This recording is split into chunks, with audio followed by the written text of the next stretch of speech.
قال برئيس عباس خميار باسبور پیوندی نفت دولتیش تهرانه کو پای که راستا خود قال مدا بتازي بحث کن برئيس عباس قال لك سپاس کوین قال مدا دیت نوا گرمه شردا پیشبینه یا جی راستا کو اوا امریکا و دونالد ترامپ بحث کد او دانستاندنه که داند قال امریکا و رنگ جی افتنگه هرمز بیت فکرین یا جی اب زحمت وکی کو ایران بیجت ام دانستاندنه ناکین و ما دانستاندن نکرینه.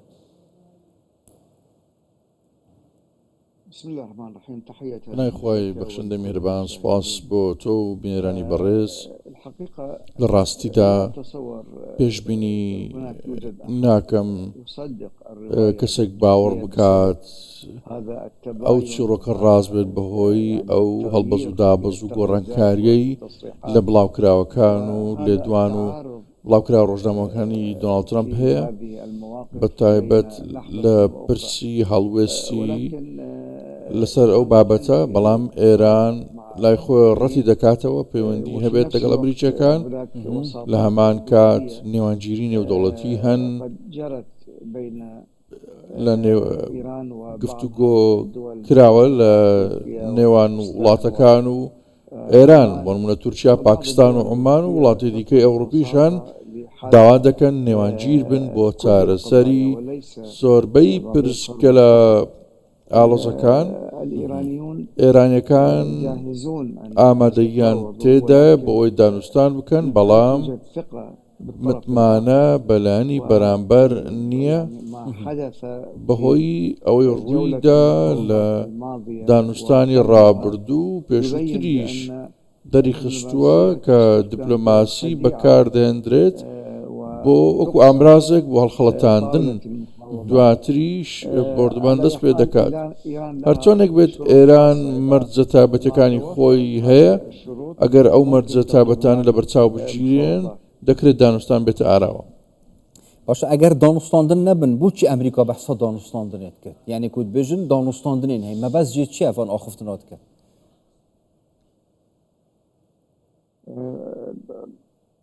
يعني الحقيقة بعد ضرب للراستي دا دواي كردنامانجي ناتانز هاوچێشەکە گۆڕا ضرب ناتانز کردنامانجی ئەو ناوچەیە وای کرد کە هێڵی سوور ببەزێنرێت ئەمە بەتابەت لەو ناوچەیە ئەمەش پەیامی زۆری هەڵگرت بوو پەیامی ڕوون بۆیە بە تەواوی دۆخەکە گۆڕا دەبین هەڕەشەکانی ئەمریکا ئێستا ژێرخانی ئێران بۆ وزە دەکاتە ئامانج سەرچاوەی ئاو ئەمە هەڕەشەیەکە کاریگەری لەسەر 90 ملیۆن هاوڵاتی ئێران هەیە ئەمە کارەسات ئەگەر بەردەوام بێت و ئەو ئەنجام بدرێت ئێران بە زوڵاڵیەوە ڕوونی دەکاتەوە ئەوان بە هەمان شێوە زیان بە تەواوی ژێرخانی وزەی ناوچەکە دەگەێنێت بۆیە دەبینین پاشەکشەیەکی ئەمریکی تێبینی کراوە ئەمەش بەو ئاقارەدا ڕۆیشتووە لە نێوان دوو کەوانە خۆڕادەستکردنی ئەمریکی ئەوە چونکە دەبینین هەموو هەوڵەکەیە بۆ بە دوورخستنەوەی کارەساتێک ڕوو بدات. یعنی بەرەس عباس دیتنەوە ئەگەر ئەمریکا و ئیسرائیل دەستە دانوستاندنەوە بکەن ئەگەر دانوستاندنی نهێنیژی هەبن ژئالیە دیبلۆماسی و ئەڤە دوورانە خسارەتە ژئالیە شەڕی ڤە المەیدانێ بالتأكيد الآن بەدڵنیاییەوە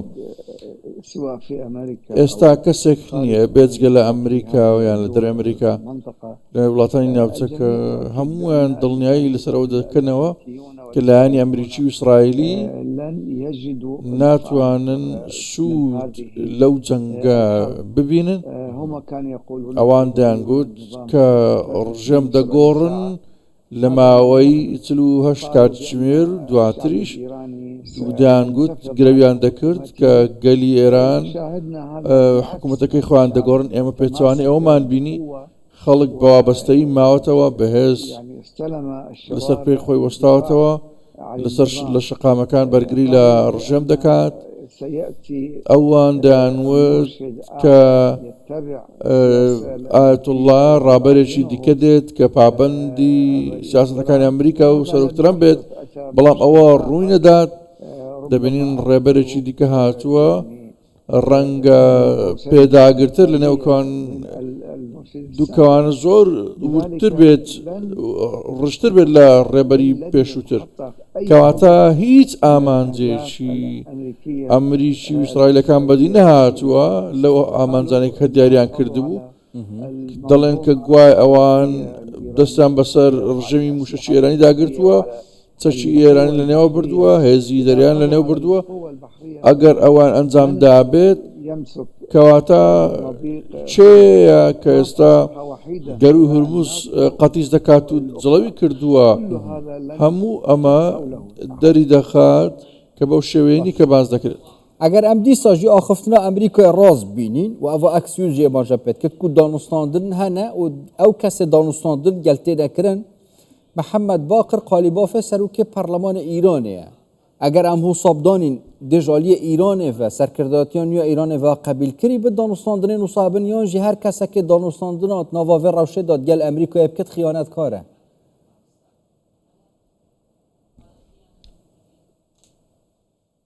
يعني هم لا يستطيعون أن يعينوا ئەوان ناتوانن ئەوە دەستنیشان بکەن لەگەڵ چێ دانوستان بکەن بەڕێز قالیباف کوڕی ئێران و کوڕی شۆڕشە پێگەیەکی تایبەتی هەیە، پێشینێکی سەربازی هەیە، ئەمە لە پاسداران بۆ لە دەستپێکدا پێگەی دیکەی بەڕێوە بردو لە دەسەڵاتدا بووە کە ئێستاش سەرۆکایەتی ئەنجومەنی باڵای گشتی ئێران دەکات، ڕەتی دەکاتەوە لە پەیوەندی دابێت لەگەڵ ئەمریکیەکان.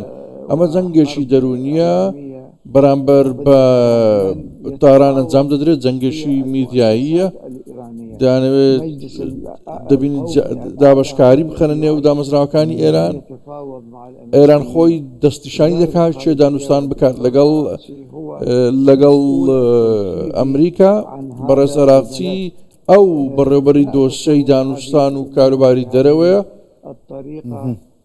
بەو شێوازەش مامەڵە ناکرێت کە ئێستا ئەمریکا دەیەوێت تیایدا ئاشتی بەدی بهێنێت، بۆیە کەس گوێبیست و گوێگر نابێت بۆ ئەو جۆرە گۆتە گۆتانەی کە ئێمە لە فارسی پێی دەڵێن هەڵاتن بۆ پێشەوە.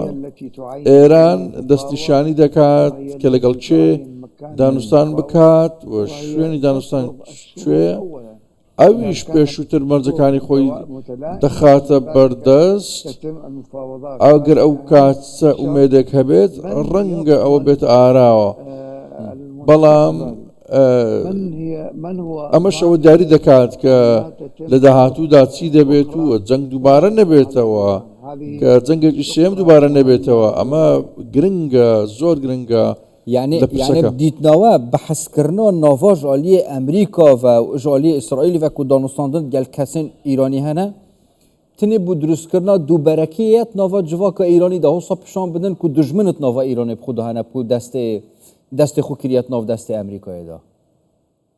بالتأكيد بەدڵنیاییەوە من قال قالیباف چێ وتوێتی کە قالیباف دانوستانکارە بەو پرسە بەڕێز قالیباف پێگەیەکی تایبەتی هەیە، خۆشەویستی گەلە، بەڵام لەکوێوە ئەو جۆرە قسەیە ئافراوە هاتوتە پێشەوە.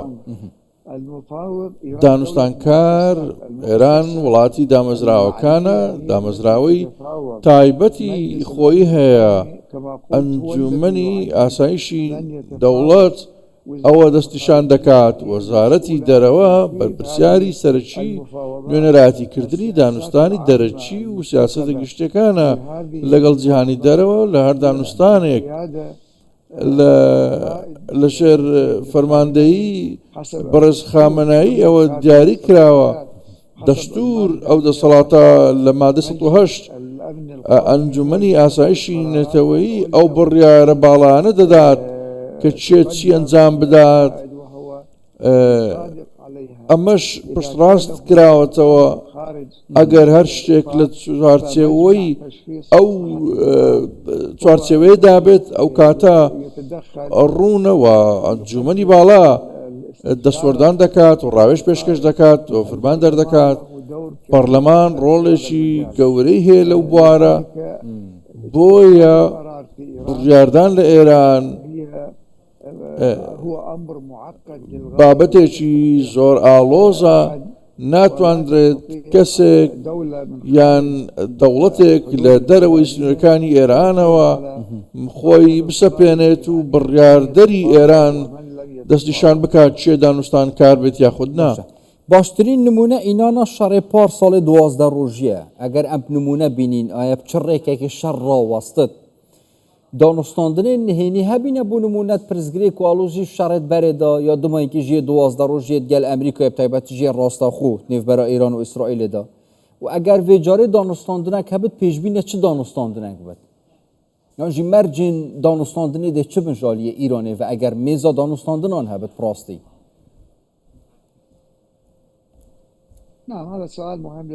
پرسیارێکی زۆر گرنگە، چونکە ئێران لە جەنگی 12 ڕۆژی وەکو ئاماژەت بۆ کرد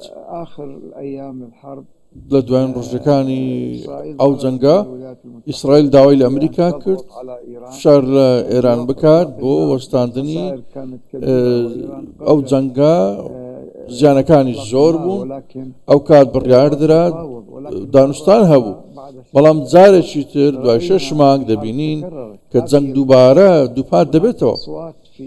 دەنگ هەن لە ئێران بەرز دەبیسترێن، داوا دەکەن کە هەڵە کراوە، دانوستان کراوە، جەنگ وەستێنراوە لە یەکەم جار بەرامبەر بە ئیسرائیل. بۆیە ئێستا پێویستە بەردەوام بین لەو جەنگە و دەنگانە ئەوە تەکەس دەکەنەوە کە نابێت ئەو جەنگە بوەستێت.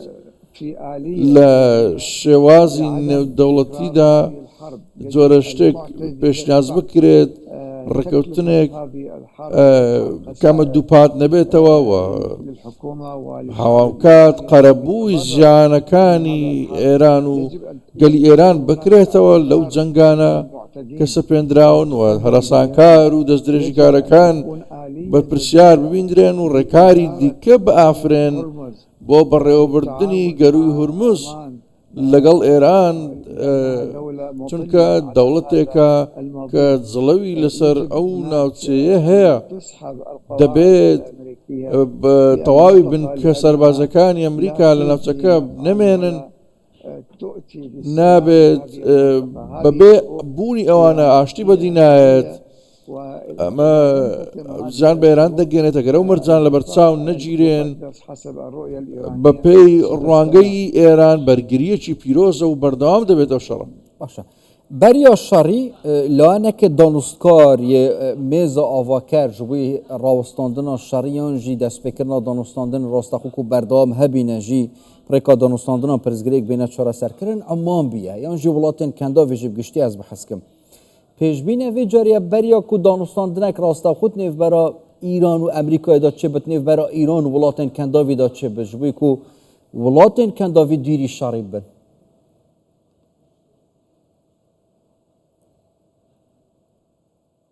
يعني الحقيقة الأمور لە ڕاستیدا دۆخەکە لە ناوچەکە لە کەندای فارس لە گۆڕانن گۆڕاوە بەراورد بە ڕابردوو.